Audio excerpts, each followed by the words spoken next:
Coin ஆபேல் கர்த்தருக்கு காணிக்கை செலுத்தினார்கள். அதிலையும் பார்த்தீங்கன்னா ஒரு மனுஷன் கொலைகாரனாக மாறிட்டான். இன்னும் ஆண்டவர் தன்னுடைய முகத்தை மறைத்துக் கொண்டார். இந்த மனுஷன் பொல்லாத மனுஷனா இருக்கிறானே, அநீதி உள்ள மனுஷனா இருக்கிறானே, நேர்மையற்ற மனுஷனா இருக்கிறானே அப்படின்னு சொல்லி ஆண்டவர் இன்னும் மனுஷனை விட்டு தூரம் போனார். மனுஷன் தேவனை விட்டு போக போக போக போக அசுத்த ஆவி, கீழ்ப்படியாமையின் ஆவி, துன்மார்க்கத்தின் ஆவி, இந்த அசுத்தத்தை உண்டு பண்ணுகிற ஆவி மனுஷனோடு நெருங்கி நெருங்கி நெருங்கி நெருங்கி வந்தான். தேவன் விலகி போக இந்த பிரபஞ்சத்தின் லோகாதிபதியாக பிசாசு நெருங்கி மனுஷனோடு வந்து அவனை ஆட்கொண்டு அவனை அடிமைப்படுத்தி இந்த உலகத்திலே அவனை குற்றுவராக்கி தனக்கு அடிமையாக வைத்துக் கொண்டான். யாரு?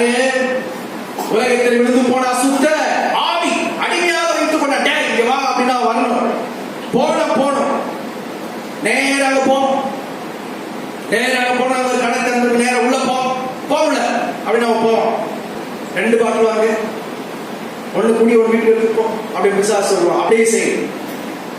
பிசாசு அடிமைத்தனம் பண்றான். அப்படி அப்புறம் இன்னொரு சொல்ல நேரம் புதுசா சினிமாக்கு பார்த்து ஒரு மால் வந்திருக்கான். போ சினிமா, தனியா ஒரு சினிமா வந்திருக்கு, அங்க போ, மேல ஏறி போகும்போது தனியா போகாது, கூட யாராவது கேர்ள் ஃப்ரெண்டு பாய் ஃப்ரெண்ட கூப்பிட்டு போ, அது நல்லா எல்லாம் பார்த்துப்பா பாசிக்கிற அப்படின்னு அவங்களுக்கு ஓடுவான். அப்ப பிசாசு அந்த மனுஷனை அடிமை பண்ணிட்டான். அதை பார்ப்பான். இப்போ பட்டி கத்தி எடு, நல்லா தீட்டிக்கோ, அங்க போயிட்டு இருக்காரு, நாளைக்கு நேரத்துக்கு அங்க வருவான், அப்படி போட்டு தள்ளு அப்படின்னு பிசாசு போட்டு தள்ளிடுவான். இப்படி தேவன் மனுஷன் பாவம் செய்த உடனே தேவன் தன்னை மறைத்துக் கொண்டார். பிசாசு மனுஷனை நல்ல அடிமையாக்கினான், விழுந்து போன தூதனை அடிமையாக்கினான்.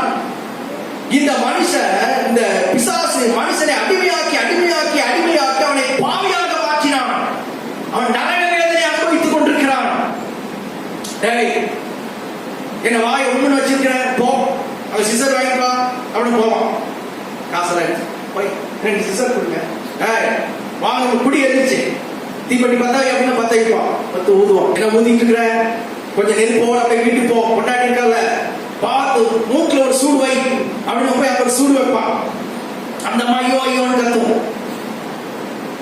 அப்ப அசுத்த ஆவிகள் மனுஷனை இப்படி கொடுமைப்படுத்தி தன்னை அடிமையாக பிசாசு மாற்றிவிட்டான். ஆகவே தேவன் மறைந்து போனார், பிசாசு வெளிப்பட ஆரம்பித்தார். இன்றைக்கு உலகத்திலே தேவனை நாம் தடைதான் கண்டுபிடிக்கணும். பிசாசு எங்கும் நிறைந்தவனாக காணப்படுகிறான். சுதந்திரவாதி மறைந்து